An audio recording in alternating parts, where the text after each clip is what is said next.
is first class," the flight attendant announced, her voice dripping with disdain as she towered over 16-year-old Tasha. To Ms. Parker, the quiet teen in a hoodie was an error to be corrected, an unwelcome presence in a space she didn't belong. But as she publicly humiliated the girl and banished her to the back of the plane, the attendant was making a catastrophic mistake. She was oblivious to the single text Tasha sent to her godmother, Evelyn Brooks, the formidable director of aviation safety at the FAA. Ms. Parker thought she was restoring order. She had actually just triggered an official compliance investigation that would ground the entire aircraft. She sat quietly in seat 3B, her hands folded over a navy blue backpack resting on her lap. Her name was Tasha, a 16-year-old with a calm face and tired eyes. She had boarded early, her ticket tucked safely inside the sleeve of her hoodie. This was her first time flying alone, and even though she was a little nervous, she felt proud. Her godmother Evelyn had gifted her the first-class ticket after she finished a science program with top scores. The seat was wide and soft, the cabin smelled clean, and everything felt peaceful. She didn't talk to anyone. She just looked out the window, watching the runway, her headphones resting around her neck, and a book unopened in her lap. Passengers were still boarding. A man in a suit was mumbling into his phone across the aisle. A flight attendant helped someone with their suitcase a few rows down. Then another woman appeared, older, sharp-faced, stiff in posture. Her name tag read, Ms. Parker, and her heels clicked loudly on the cabin floor as she moved up the aisle. Glancing from seat to seat, her steps slowed when she reached Tasha. She stopped completely. For a second, her eyes held a smile, but it faded the moment she took a closer look. "You're in the wrong seat." Miss Parker said, her tone flat, but loud enough for others to hear. Tasha turned to her puzzled. "No, I think this is my seat," she said quietly. Miss Parker's eyes narrowed. "This is first class," she added, her voice rising slightly. "Where are your parents?" The question echoed in the cabin. A few passengers turned their heads. Tasha pulled her boarding pass from her pocket and held it out. "I'm in 3B, she said. Ms. Parker took the pass, scanned it quickly, and raised an eyebrow. She looked back at Tasha like something didn't add up. "This must be a mistake," she said. "There's no way," she caught herself, then hardened her voice. "You need to move now." Tasha blinked. "But I have a first-class ticket," she said again, a little firmer this time. Miss Parker didn't back down. She leaned slightly forward, placing one hand on her hip. "I don't know how you got this ticket, but you're holding up the boarding process. You need to take your things and move to the back." The tone of her voice was no longer firm. It was dismissive, cold, and loud. Passengers nearby looked uncomfortable. Some avoided eye contact.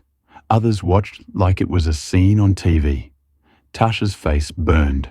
She wanted to speak, to explain, but she saw it clearly. No one was going to help, so she stood, grabbed her backpack, and walked down the long aisle toward economy. Her head was low. Her chest felt tight.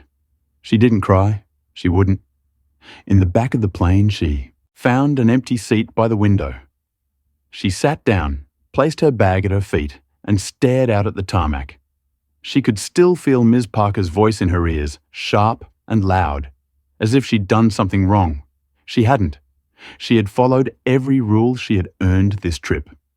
She had been proud, but none of that mattered. She pulled out her phone and opened her messages. Her fingers moved slowly. "She made me leave my seat." She typed, said, "I didn't belong. I'm in the back now." She hit send and locked the screen. She didn't know what her godmother would say. She didn't even know if anything could be done. But as she stared out the small window, she had one thought. This flight wasn't going anywhere, not if Evelyn had anything to do with it. Tasha's phone vibrated only seconds after her message was delivered. She glanced down, expecting a short reply. Instead, it was just 2 words. "What happened?" Her stomach flipped. She could almost hear Evelyn's voice through the screen. Steady, calm, but unmistakably serious Tasha hesitated, then typed slowly. Her thumbs, pressing harder than usual against the glass flight attendant, made me move. She didn't believe the ticket was mine. She said, "I couldn't be in first class." The message bubble sat for a moment, Then another came through. Short, sharp, clear, flight number. Tasha reached into her hoodie again and pulled out the crumpled boarding pass. Her fingers trembled slightly now, not from fear, but from the rush of everything that had just happened. She typed the flight number and hit send. The reply came within seconds. "Stay where you are. Do not speak to anyone else. I'll handle it." Tasha stared at those words for a long time. She'd seen her godmother fix things before at family events and meetings, even once during a school issue. But this felt different. They were already in the airfield, taxiing toward takeoff. What could she possibly do now? A strange calm settled over her, though. Not because she believed everything would magically fix itself, but because when Evelyn said she'd handle it, she meant it. At the front of the plane, Miss Parker stood in the galley, sipping water from a paper cup. She looked pleased. Her lips curled slightly as she straightened a stack of napkins. The other attendants moved quietly around her, most avoiding her eyes. One of them, a younger man named Luis, finally stepped closer, lowering his voice. "Hey, about the girl earlier?" He started. Miss Parker didn't let him finish. "What about her?" "She had the ticket. Louise said I saw it. It looked real." Miss Parker let out a quiet laugh. "Lots of things look real. I've been doing this for 15 years. You learn to spot when something's off." Louise shifted uncomfortably. She wasn't causing any trouble. She was in the wrong seat. Miss Parker snapped, "I fixed it." Louise said nothing else. He just stepped back. Miss Parker sipped the last of her water and tossed the cup away. The smug expression still on her face. But she didn't know what had just been set in motion. She didn't know that Tasha's godmother wasn't just a successful woman with connections. She was Evelyn Brooks, Director of Aviation Safety at the Federal Aviation Authority, and Evelyn didn't take humiliation lightly. Back in the cockpit, the pilot's phone lit up. A direct message from the ground control line marked URGNT. He picked up the line and frowned as he listened. The instructions were clear. Hold the plane. Do not taxi to runway. An official compliance concern had been raised, tied to a passenger on board. "Sir," his co-pilot asked. The captain shook his head slowly. "We're not going anywhere yet." He picked up the intercom.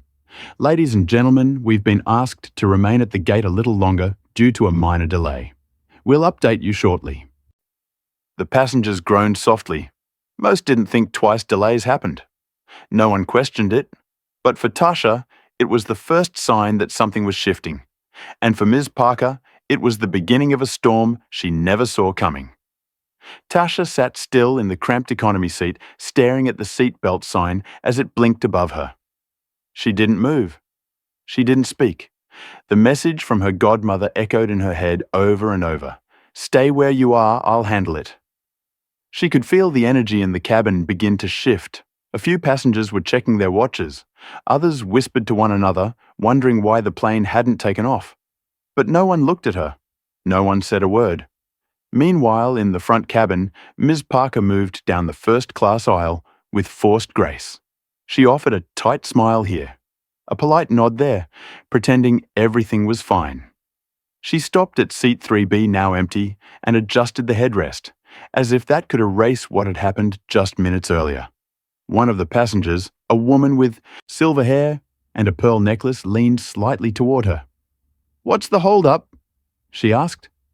Miss Parker gave a carefully measured smile.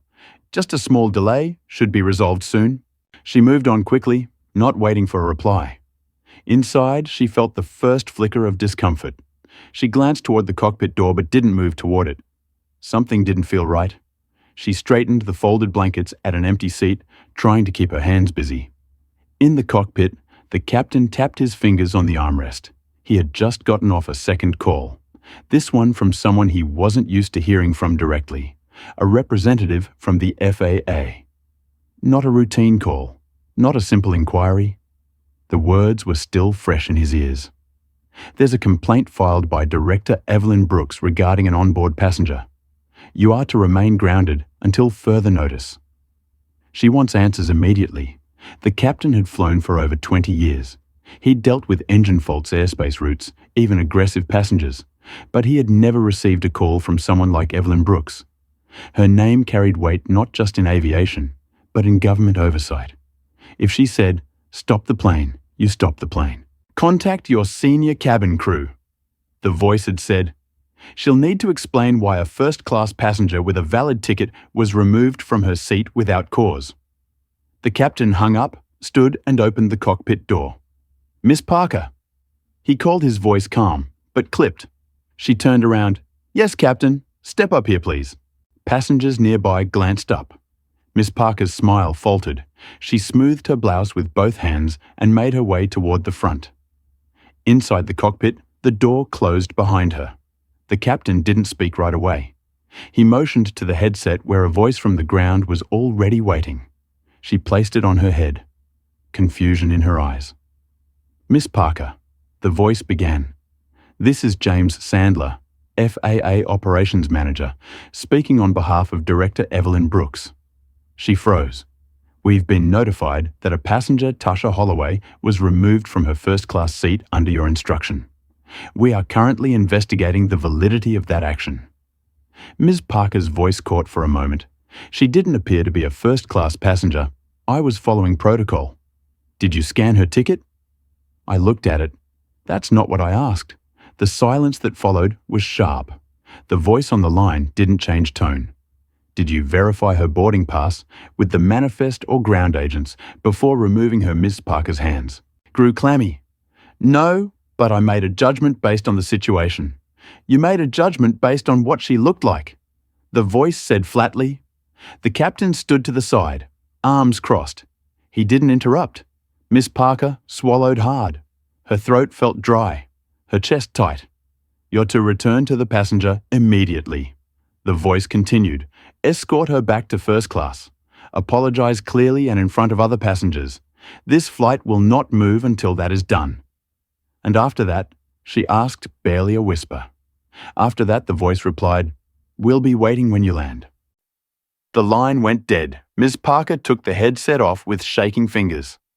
For the first time in her career, she didn't know how to fix what she'd just broken.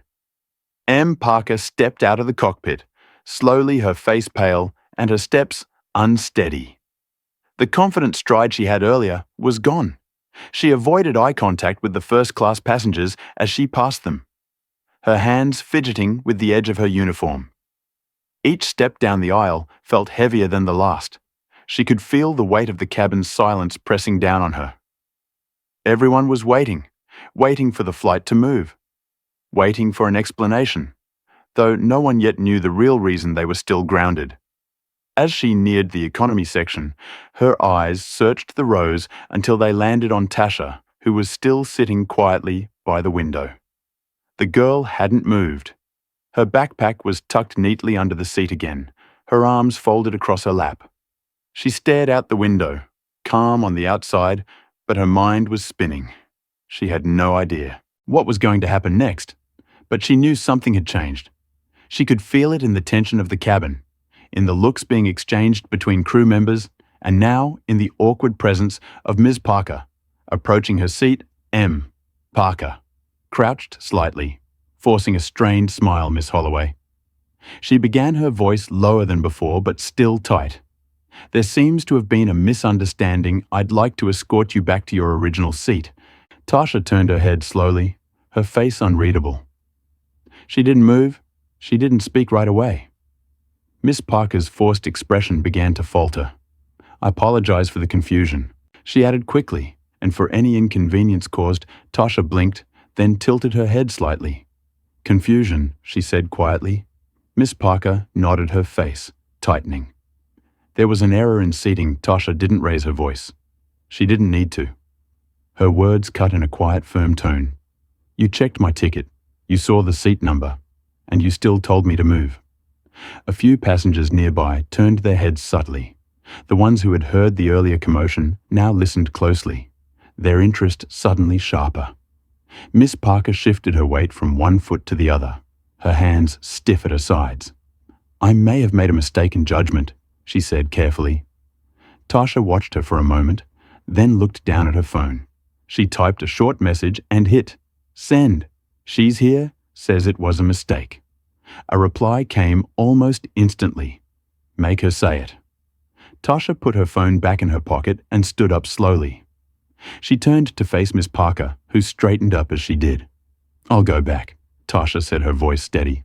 But I want to know something. Miss Parker tensed. Why did you assume I didn't belong in that seat? You didn't ask anyone else for their ticket, just me. Why? The question hung in the air like a spotlight. Miss Parker opened her mouth, but nothing came out. The nearby passengers stared openly now. Some shifted in their seats. Others stopped pretending not to listen. Tasha didn't look away.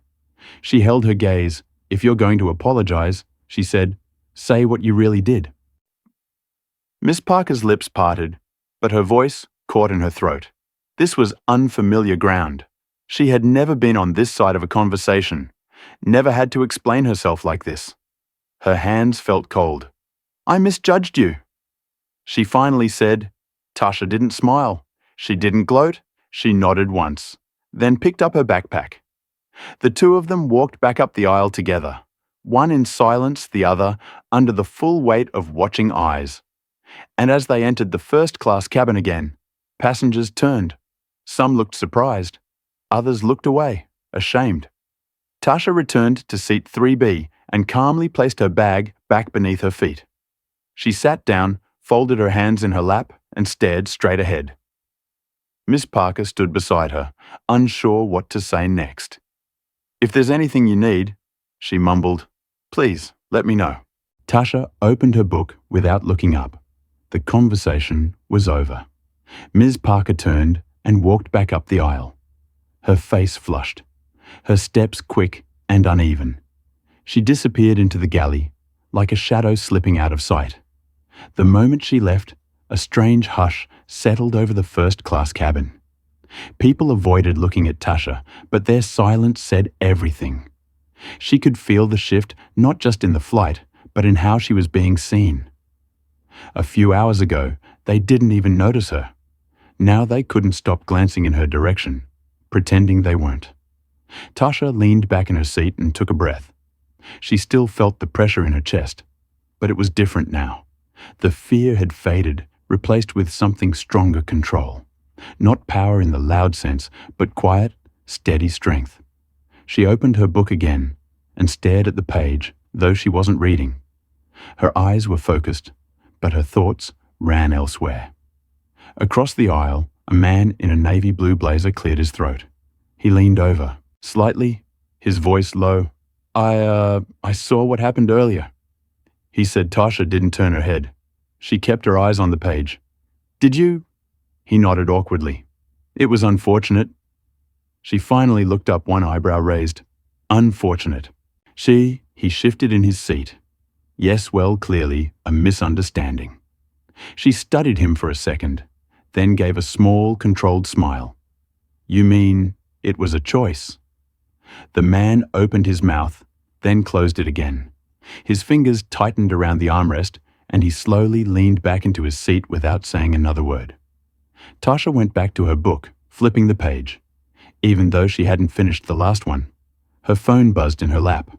She glanced at it. Another message from Evelyn. Sit back and relax.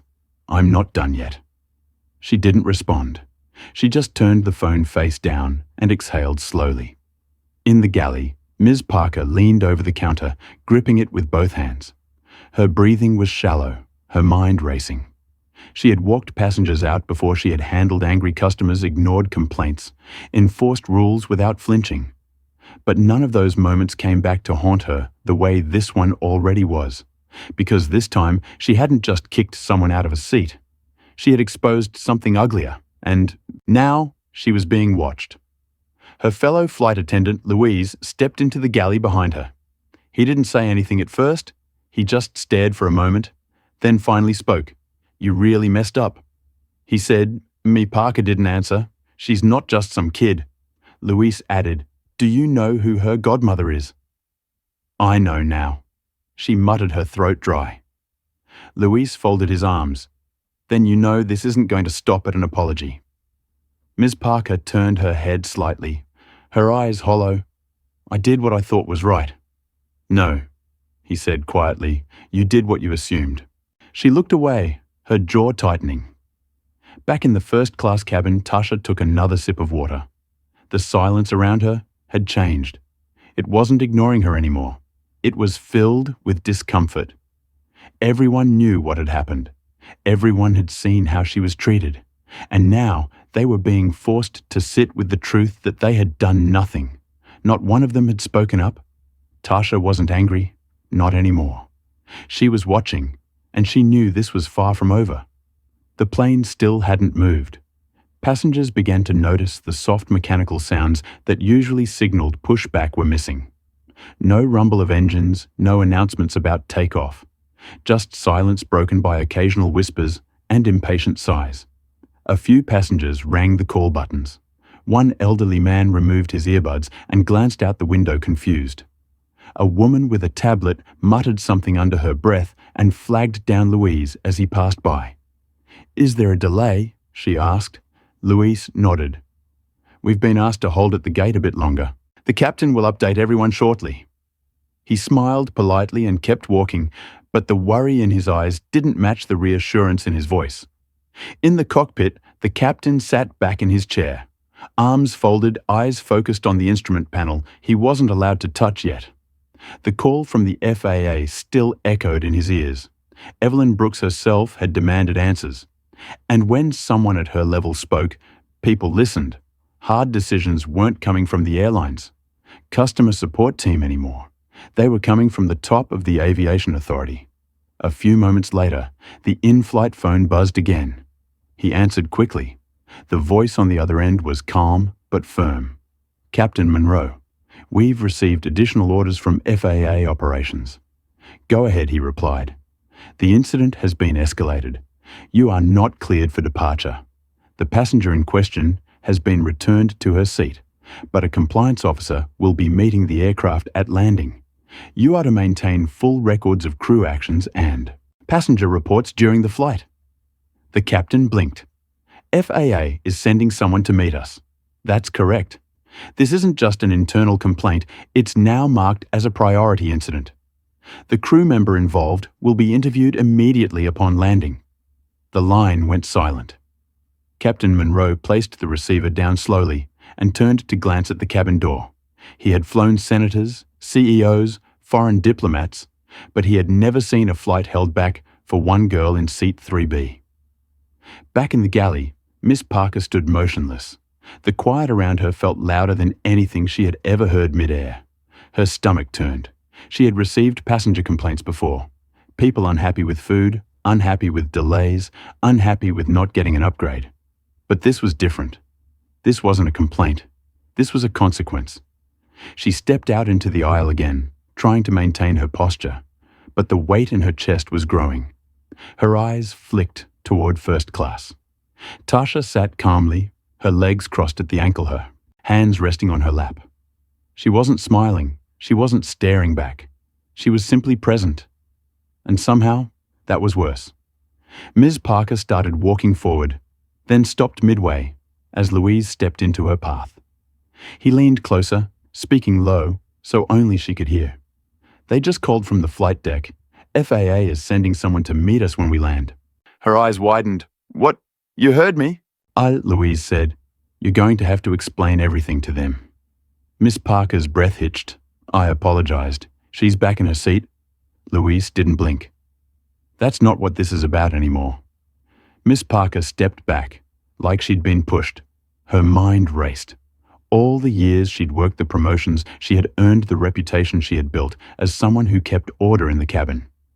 It had never crossed her mind that one choice, one moment of assumption, could put it all at risk. But now, she could feel it slipping in her head. She replayed the moment over and over. The raised voice, the dismissive tone, the quick decision to remove Tasha without checking the manifest. At the time, it had felt like standard procedure. Now it looked like something else. Discrimination, bias, abuse of authority. Words she never imagined would be linked to her name were now circling like shadows.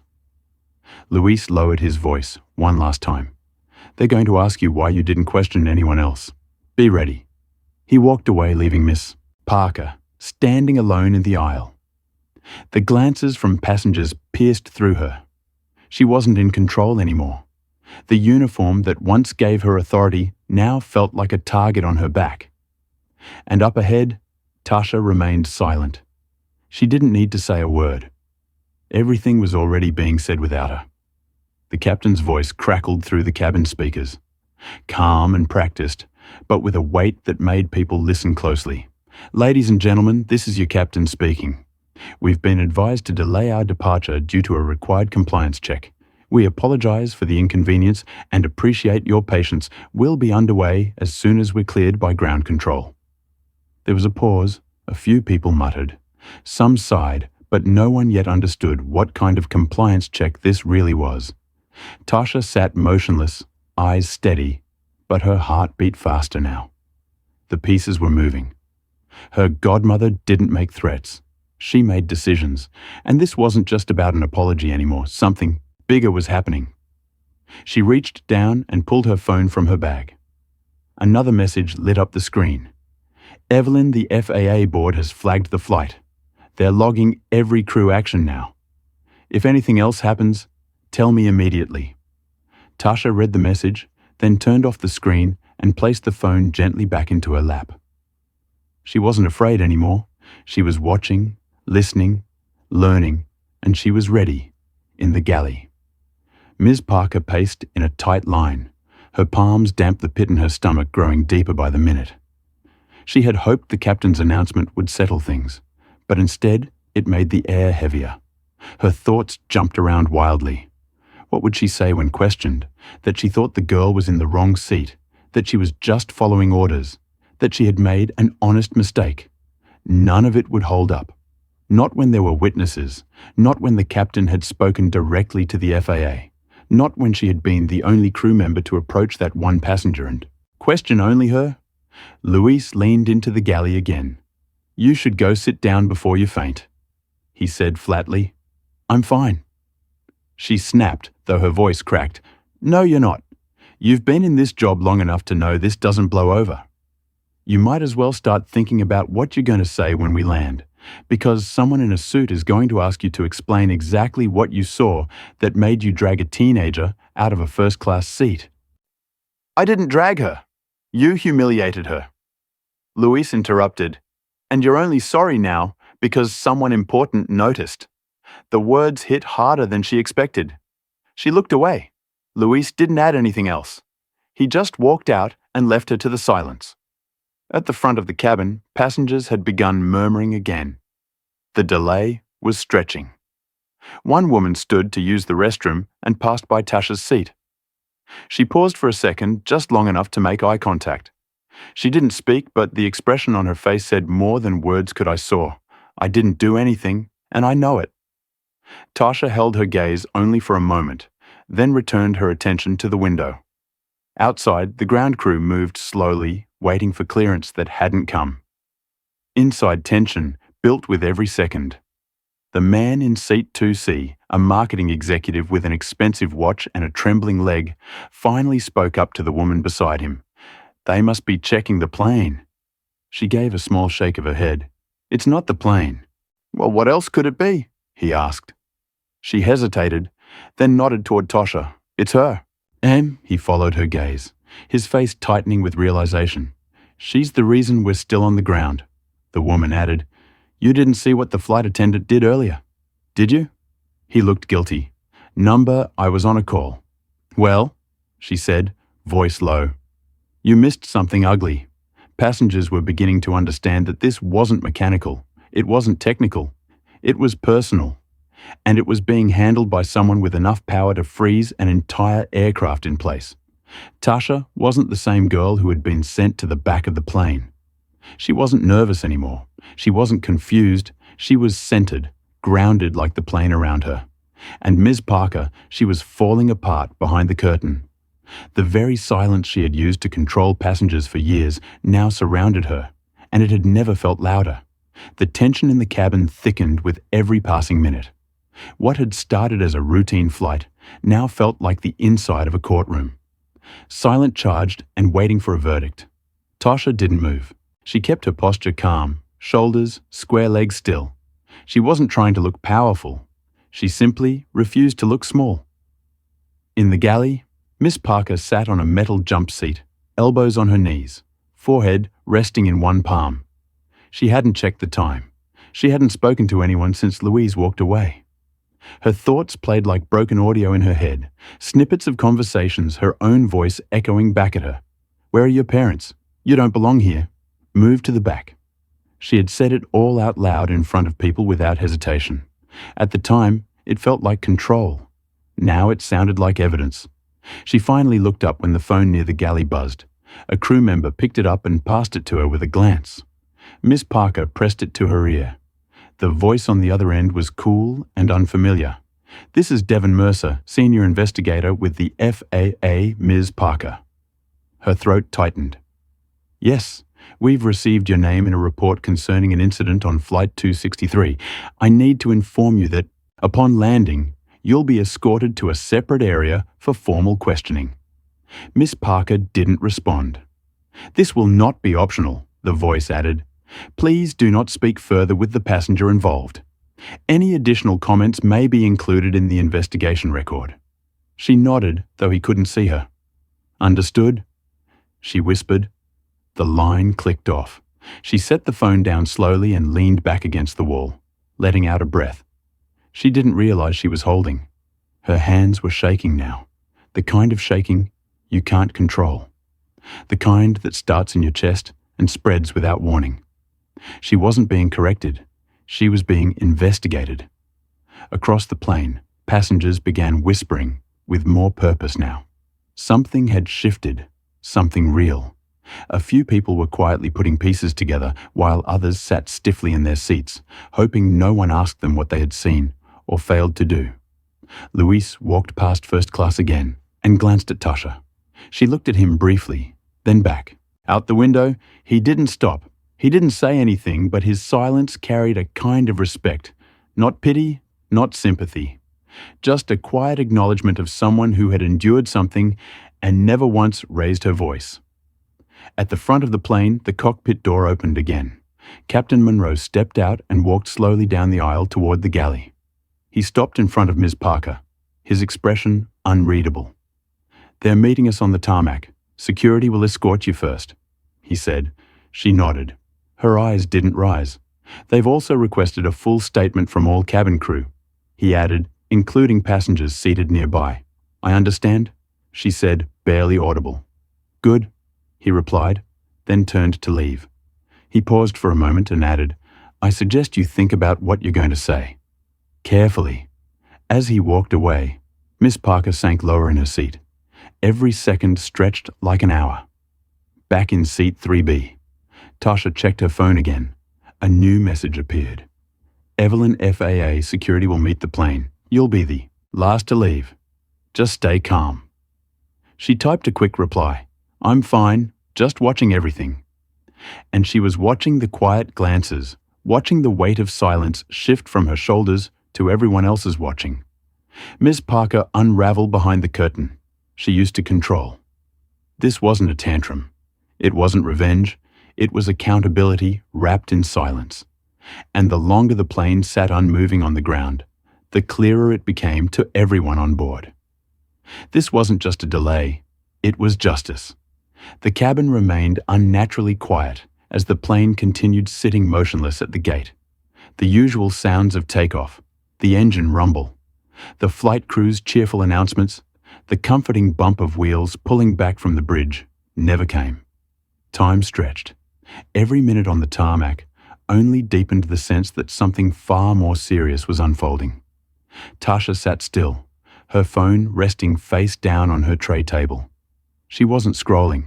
She wasn't messaging anymore. She didn't need to.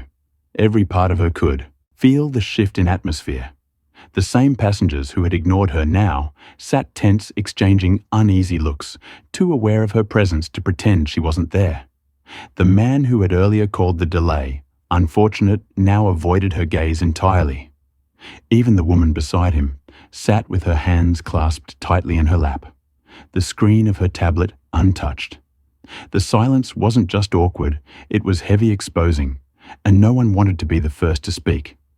At the rear of the plane, Miss Parker stood in the galley, still frozen in place. Her breathing was shallow.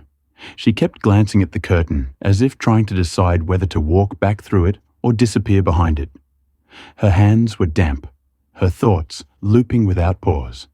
10 years. That's how long she had worn that uniform. 10 years of flight hours, promotions control. She had believed her instincts were enough, that a glance could tell her what kind of passenger someone was.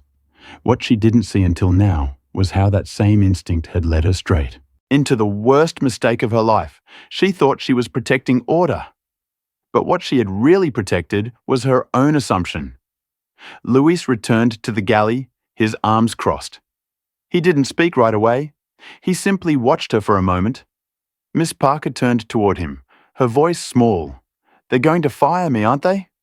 Luis didn't nod. He didn't shake his head. He simply said, "I don't know." She pressed her back against the wall, staring past him. "I've worked too hard for it to end like this."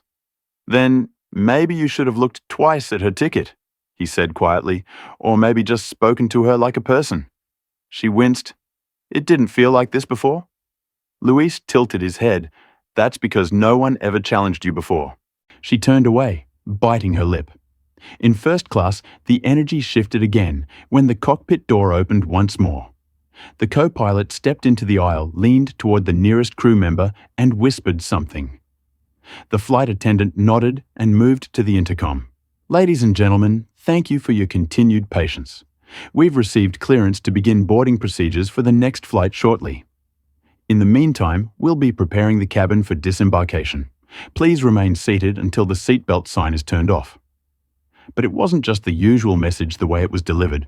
The emphasis on the word disembarkation left people confused. They were still at the gate. No one had moved. Tasha turned her head slightly and noticed it too. From the galley, Ms. Parker stiffened. She knew exactly what that announcement meant. The flight wasn't taking off. It was ending. Outside the plane, a dark vehicle pulled up to the gate. It wasn't the usual luggage cart or food service truck. It was a black SUV with tinted windows and government plates. And beside it stood two uniformed security officers, one from the airline and the other from the FAA inside. Captain Monroe received the final confirmation through his headset. He turned to his co-pilot and nodded once.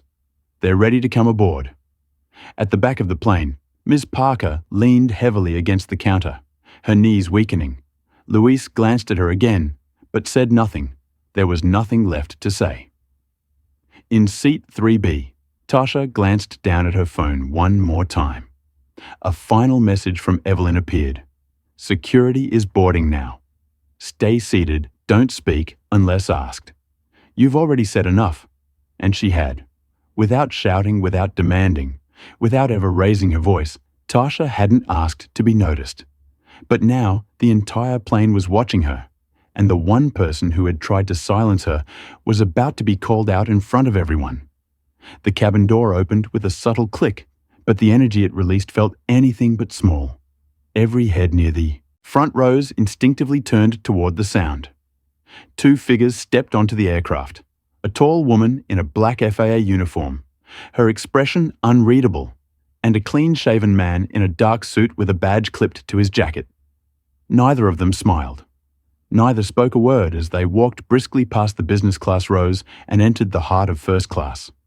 Passengers didn't know who they were, but they could feel it. This wasn't routine. This wasn't about a missing bag or a maintenance issue. This was something heavier, something official. Tasha sat still watching them approach from the corner of her eye. Her expression never changed. No fear, no satisfaction, just calm. The FAA officer stopped at the row where she sat and looked down. "Miss Holloway?" she asked. Tasha turned her head slowly and nodded. "My name is Officer Rhodes. I am here on behalf of Director Brooks. We'll be escorting you off the plane shortly. You'll be the last to disembark. Is that clear?" "Yes," Tasha said, her voice steady. The man in the suit added, "We'll also be detaining a crew member for questioning. Please remain in your seat until we call for you." With that, they turned and continued toward the galley. Back rows leaned forward. The whispering began almost immediately. Passengers nudging each other with wide eyes and murmuring questions. Who was she? What did she do? What did the flight crew do? The answer walked out of the galley.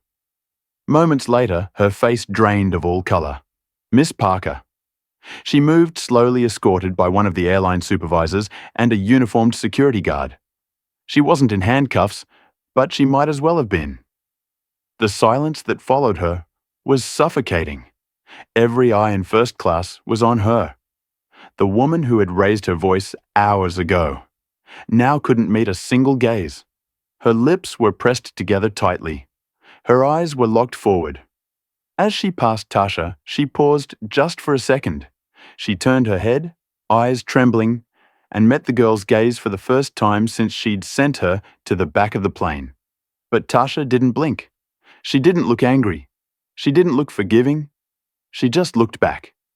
And somehow that was worse. Ms. Parker lowered her eyes and kept walking. The passengers didn't clap. They didn't cheer. They didn't say a word. But the shame in the silence was louder than applause. As she disappeared down the aisle, one passenger in business class leaned over to the man beside him and whispered, "She's the reason we never left the gate."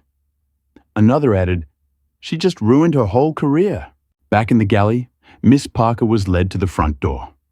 She stepped off the aircraft, the bright lights of the terminal casting shadows across her face. And waiting for her just beyond the glass wall was a representative from the FAA's compliance division.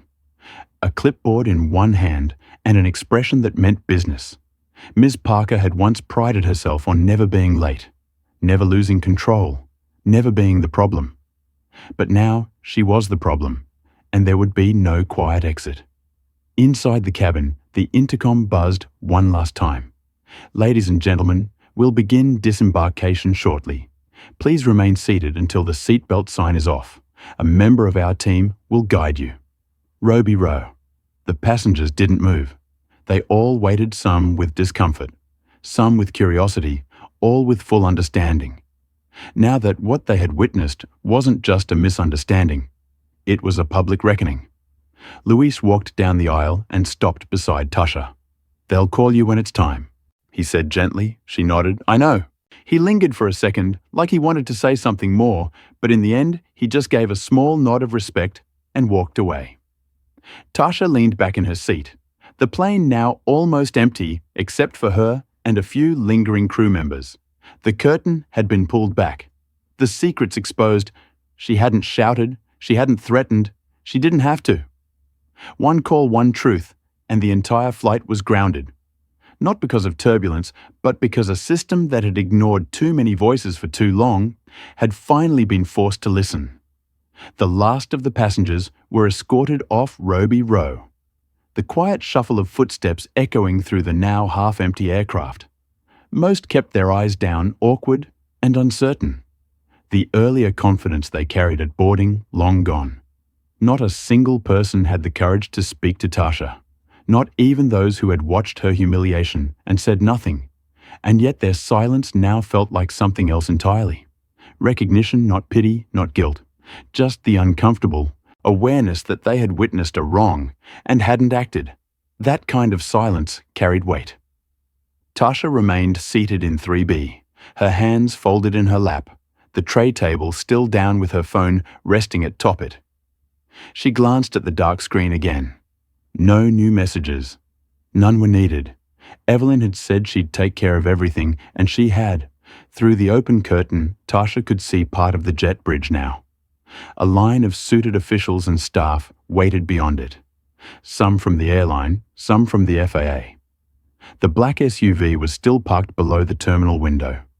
Headlights faint against the concrete, its presence a clear signal. This flight would not be brushed off with paperwork. Inside the cabin, Captain Munro stood by the cockpit door, arms crossed, watching the last few moments unfold. He hadn't said much throughout the flight, but he'd been paying attention. And now, as he looked at the girls, still seated in first class, he understood something clearly. This was going to change the way they operated. Louis returned to the cabin, this time with Officer Rhodes walking just behind him. "Miss Holloway," she said, her tone respectful but direct. We're ready for you." Tasha stood up slowly. She didn't rush. She didn't glance around. She simply grabbed her bag from beneath the seat, slung it over her shoulder, and gave one last look at the cabin where everything had started. She had boarded quietly. She had followed the rules. She had taken her seat without causing trouble. And for that, she had been stripped of dignity, challenged, and forced to move, to shrink, to disappear. But she hadn't. She'd stood her ground without shouting, and now she was walking out, not just as a passenger, but as the reason the entire industry would remember. Flight 263, as she reached the galley, Louise stepped aside to let her pass. His voice was soft. "You handled that better than most grown adults would have." Tasha gave a small nod. "I didn't come to fight, I just came to fly." Louise didn't say anything more.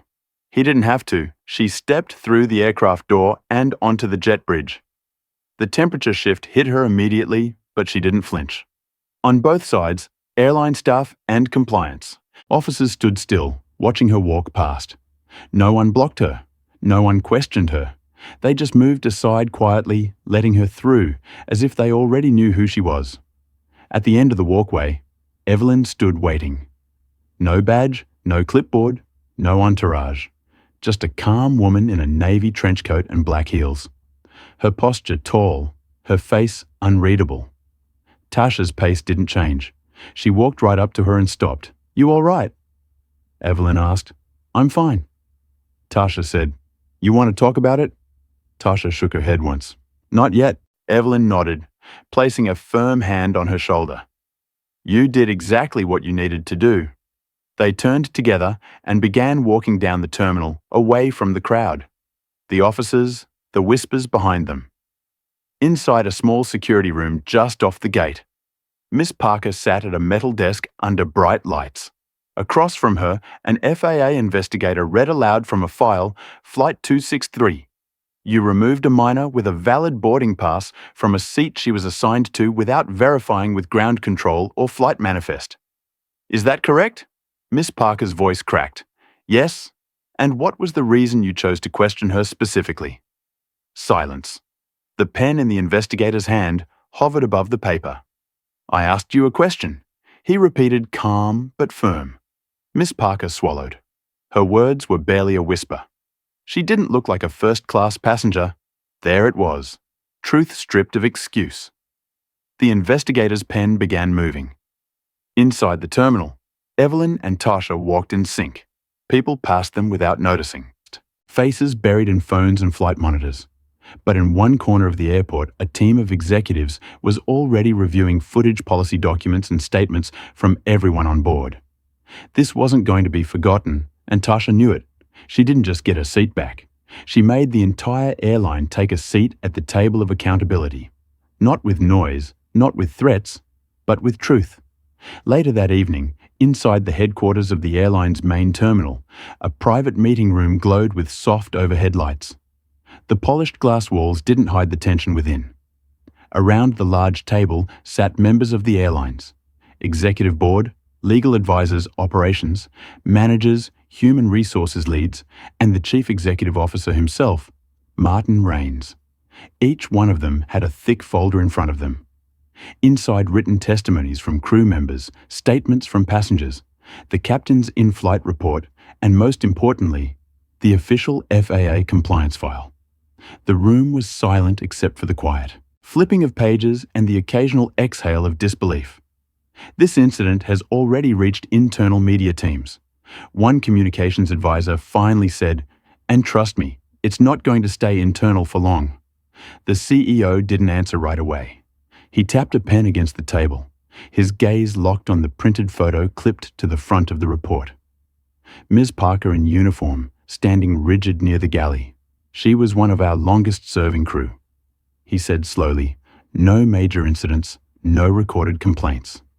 And yet the Director of Passenger Affairs replied, "She forcibly removed a 16-year-old girl from first class after looking directly at a valid boarding pass. No scan, no manifest check, just her assumption." The room remained still.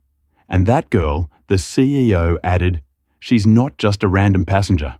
She's the goddaughter of Evelyn Brooks, Director of Aviation Safety, one of the most respected names in FAA leadership. That's not just bad luck, that's institutional failure walking around in heels. A senior advisor cleared her throat and opened a new document. We've reviewed the internal footage from the cabin. Audio wasn't captured, but passenger behavior confirms the story. No other first-class passenger was questioned. Not one. And Ms. Holloway never raised her voice, never resisted. Another member of the board leaned forward. We have a window here, a brief one to correct this before it becomes national news. The CEO nodded slowly. And Miss Parker, she's been suspended without pay, pending formal disciplinary review. The legal counsel confirmed. The FAA is expecting full cooperation, but based on the evidence reinstatement is unlikely. There were no objections. The board began drafting an internal memorandum outlining a series of immediate changes. Among them, mandatory bias training for all flight crews, stricter rules for seat verification, a new protocol for handling complaints involving minors, and a direct reporting channel between the airline and the FAA for discrimination-related incidents. This story is going to reach the public. One advisor added, "When it does, we'll need more than a press release." The CEO nodded. "We won't just apologize, we'll show people we changed something." Across the city in a quiet hotel suite overlooking the runway, Evelyn sat on the couch with her laptop open. Her coat hung on the back of a chair. Her shoes kicked off near the door. On the screen, she reviewed an early draft of the policy proposal she had already begun preparing. She had seen too many reports like this. Quiet stories swept away in folders. Victims forgotten the moment they walked off a plane. But this time, it had been someone she loved, and that changed everything behind her. Tasha sat curled up in an armchair, wearing an oversized hoodie and clutching a warm cup of tea. The silence between them was soft, comfortable. "You don't have to go through all that tonight," Tasha said. After a while, Evelyn smiled faintly. "I'm not tired." Tasha glanced down at her cup. "You always said change is slow." It is," Evelyn said, turning back to the screen. "But sometimes when someone's brave enough to speak up even quietly, it speeds things up a little." Tasha didn't reply right away then after a pause. "I didn't feel brave." "You didn't have to us," Evelyn replied. "You just had to tell the truth, and you did."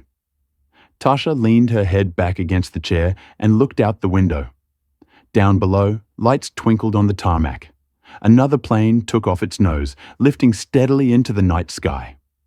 Somewhere inside it, someone else was flying quietly, unaware of how close they were to being dismissed, to being judged, to being treated like they didn't belong. And maybe because of what happened today, they wouldn't be. Tasha sipped her tea and closed her eyes, letting the warmth settle in her chest. She didn't need an apology anymore. She didn't need headlines. What mattered was already happening. Changes were being written. Eyes had been opened. The flight hadn't taken off. But something else had, and this time, it wasn't grounded by power. It was lifted by truth. The next morning, the story broke. It started quietly, just a short article on an aviation blog posted at dawn. The headline was simple. FAA grounds flight over passenger complaint. Airline confirms internal. Review. At first glance, it read like standard travel news. But buried in the middle of the article was a sentence that would ignite a storm. Sources confirmed the passenger involved was a black teenage girl, wrongfully removed from her assigned first-class seat by a senior flight attendant. FAA officials cite serious concerns regarding discriminatory behavior. Within hours, it spread. Larger media outlets picked it up. Industry reporters started reaching out for confirmation. One regional news station aired a segment before lunch. By noon, the airline's public relations team had issued a carefully written statement. "We are aware of an incident on Flight 263 involving one of our crew members and a first-class passenger. We are conducting a full investigation in coordination with the Federal Aviation Authority. Discrimination of any kind is against our values. The crew member has been placed on immediate suspension. We are reviewing our training and internal procedures to ensure this never happens again." But it wasn't enough. By mid-afternoon, video clips from passengers began circulating on social media. A few had captured the moment M. Parker was escorted off the plane. One video, just 15 seconds long, showed Tasha walking calmly down the jet bridge, a security officer following a few paces behind. No sound, just silence, and a row of stunned faces watching her leave. The clip exploded. Thousands of comments poured in. Some were outraged, others heartbroken, but most of all, people were tired. Tired of hearing the same kind of story. Different names, different faces, but the same pattern. A young black person questioned, humiliated, told they didn't belong. This time the story didn't end with a public apology. This time, someone had stopped the entire plane and the world noticed. At the same time, inside a conference room in the FAA's regional office, Miss Parker sat across from 2 compliance officers and an airline lawyer. Her uniform was gone. She wore a plain blouse, hair pulled back, eyes hollow. A recorder sat in the middle of the table, capturing every word. For the record, one officer said, "Can you confirm that you approached the passenger seated in 3B without request from the manifest ground agents or another crew member?"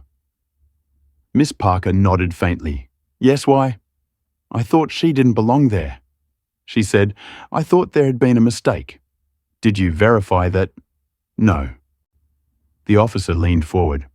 "What about her made you think she didn't belong?" Miss Parker didn't answer. The silence stretched. Every second felt like a judgment all its own.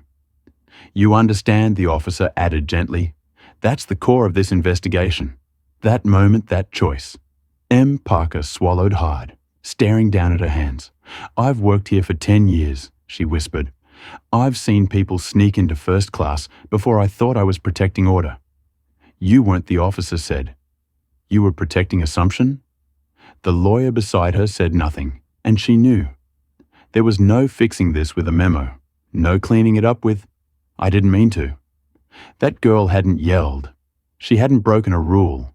She hadn't tried to sneak anything. All she did was sit in the seat her godmother had paid for, and that had been enough to trigger doubt. Now it had triggered a national response.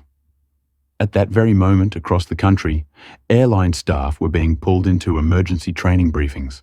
Flight crews sat in rows watching. New compliance videos on discrimination and bias. Pilots were handed revised manuals. Internal newsletters carried a stern directive from the CEO himself. "We must become better. Not later now." Back in the hotel suite, Tasha scrolled through her phone, reading the headlines, the tweets, the messages. Some people were angry, some thanked her, some told her she was brave. Others asked what she planned to do next. But she didn't want attention. She hadn't wanted any of this. She only wanted to take her seat like everyone else. Evelyn walked into the room with 2 mugs of coffee. "You're trending," she said, setting one down. Tasha didn't look up. I saw Evelyn paused. "You all right?" Tasha nodded. "It's just weird seeing people write about you like they know who you are." Evelyn sat across from her. "They don't have to know you.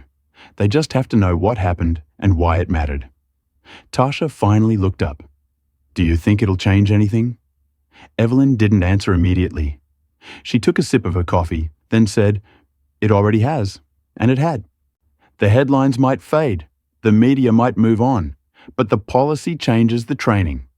The conversations happening inside the halls of power, those would last because a quiet girl on a plane had refused to be invisible. And now no one could look away. By the end of the week, the story had reached every major news outlet. National broadcasts debated it during prime time.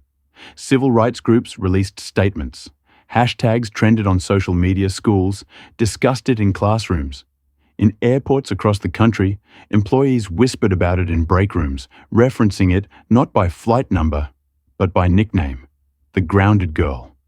It wasn't just the headlines that struck people, it was the silence of it all.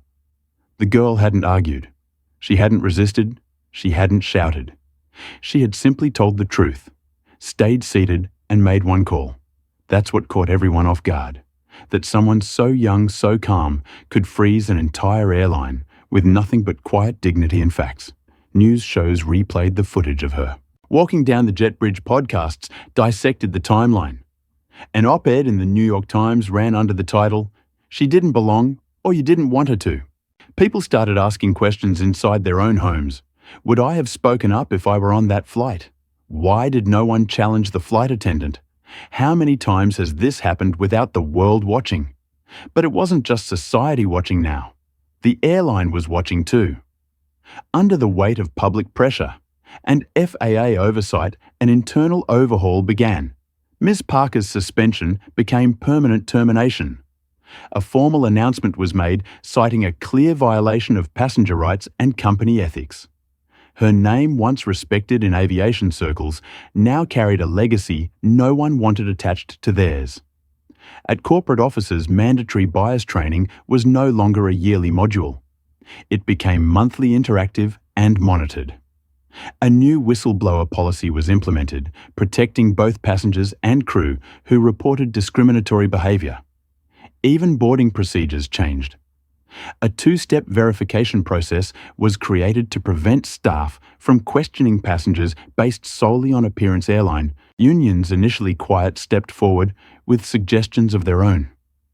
A quiet revolution had begun, not just to save face, but to rebuild trust. And while the airline reshaped its image, a separate ripple spread through the public. Tasha had become a symbol, not a hero in a cape or a loudspeaker, but something even more powerful, a reminder that dignity doesn't have to be loud to be unshakable. Schools invited her to speak.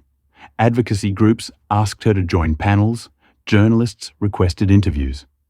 She turned most of it down. She didn't want to be a face for a movement. She just wanted to live her life again. One evening, Tasha and Evelyn sat at a small community hall where local teens gathered for weekly mentoring sessions. It wasn't a press event, no cameras, no speeches, just a room of young girls asking honest questions. One girl, no older than 15, raised her hand. "Were you scared?" she asked. Tasha looked at her for a moment, then nodded. "Yeah, a little." The girl leaned forward. "So how did you stay calm?" Tasha smiled gently. "Because I knew I didn't do anything wrong, and I knew someone had my back." The room went still. Evelyn, sitting just behind her, gave a faint nod of pride. That was the part people often missed. The power of being believed. The strength that rises not just from within, but from knowing someone on the outside won't let you be silenced. After the session, as the girls laughed and took photos with her, one of the organizers pulled Evelyn aside. "She doesn't realize it yet," the woman said quietly, "but she's already done more for them than we've done in years." Evelyn glanced over at Tasha, surrounded by smiling faces. "She doesn't want to be a symbol," she said. "She just wants things to be fair." "Well," the woman replied, "that's exactly why she's the right one." Later that night, in the quiet of their apartment, Evelyn placed a small envelope on Tasha's nightstand. Inside was a handwritten letter from the FAA, an official commendation recognizing her for the dignity, poise, and integrity she demonstrated under pressure. At the bottom was a handwritten note from Evelyn herself. "You didn't raise your voice, but you were heard louder than most ever are. I'm proud of you because you didn't just get your seat back. You reminded the world why you belonged in it." To begin with, Tasha sat on her bed, reading those lines again and again.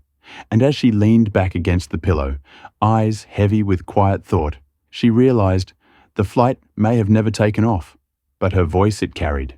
Weeks passed. The media cycle moved on, chasing newer headlines.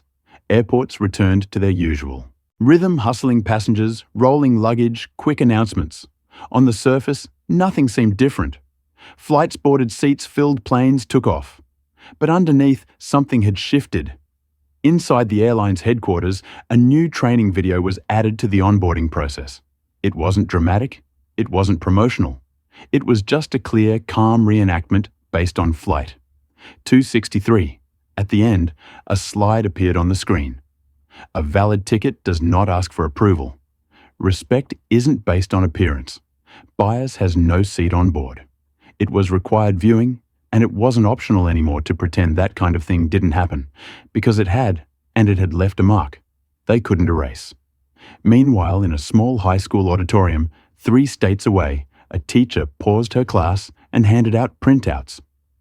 Today, she said, we're going to discuss real-world consequences of assumptions and how one teenager made a global airline stop and listen.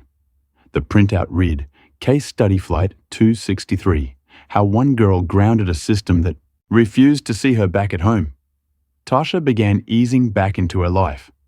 No cameras, no interviews. The sudden fame had died down, and she was grateful for it. She still rode the bus like she always had, still walked with earbuds in, hoodie over her head, unnoticed and ordinary. But there were changes, subtle, quiet ones. Once on a routine flight to visit her aunt, a flight attendant approached her with a calm smile. "Hi there," the woman said gently. "I just wanted to say, we read your story in training." Tasha looked up surprised. The woman smiled again, more sincerely this time. "I just want you to know it made a difference for me, for a lot of us." Tasha nodded softly, unsure of what to say. She simply said, "Thank you." And the woman moved on, leaving behind a silence that felt warm instead of cold. And on that flight, no one questioned her seat. No one asked for her ticket twice. No one assumed she didn't belong. It was peaceful. Weeks later, Evelyn stood on a stage at an FAA leadership conference. The hall was filled with hundreds of policymakers, airline executives, safety directors, and crew leads. She wore a navy suit, her hair pulled back, her voice even and direct. She didn't name her goddaughter. She didn't share details. She just told the truth. She spoke about the cost of silent assumptions, about how the smallest power left unchecked could unravel someone's dignity in seconds. She reminded the room that the people most vulnerable to injustice weren't always the loudest, but they were always watching. And then she said this, "We talk a lot about turbulence in aviation, we train for storms, we prepare for system failures. But the most dangerous turbulence isn't in the sky. It's in our judgment. It's in the split-second decisions made without evidence. That's the kind that brings a system down." The room stayed silent when she stepped away, not out of politeness, but because no one wanted to be the first to speak. After the speech, a young flight supervisor approached her quietly. "Director Brooks," he said, "that girl from Flight 263, did she ever realize how big this became?" Evelyn looked at him with a smile that held both sadness and pride. "She didn't have to," she replied, "because she never did it for attention. She just wanted to sit in her seat in peace. And that wanting to be treated fairly is what made it powerful." That evening, Tasha sat on the porch with Evelyn, legs curled under her sipping warm cider as the sun went down. The world was quieter now, safer, maybe, not perfect, but changed in the ways that mattered. "I keep thinking about what that flight attendant said," Tasha murmured. Evelyn turned to her. "Which part? That I didn't look like I belonged?" Evelyn waited, and now Tasha said, "Every time I walk into a room or step onto a plane or sit at a table, I don't wonder if I belong there anymore, I just sit." Evelyn smiled, eyes soft. "That's because you've always belonged." And Tasha nodded, looking out at the fading light. She didn't need a stage. She didn't need revenge. What she had now was far greater, a seat she no longer had to fight for, and a world that would think twice. Because once a quiet girl made an entire system stop mid-air. Not with a scream, not with a protest, but with one phone call. And the truth, the sky had always been open to her. Now finally so was the respect, and it would stay open, not just for her, but for every passenger who would board a plane after her with nothing more in their hands than a ticket and the right to be treated like they belonged. If this story moved, you don't forget to like the video, share your thoughts in the comments, and subscribe to the channel for more powerful stories like this coming down.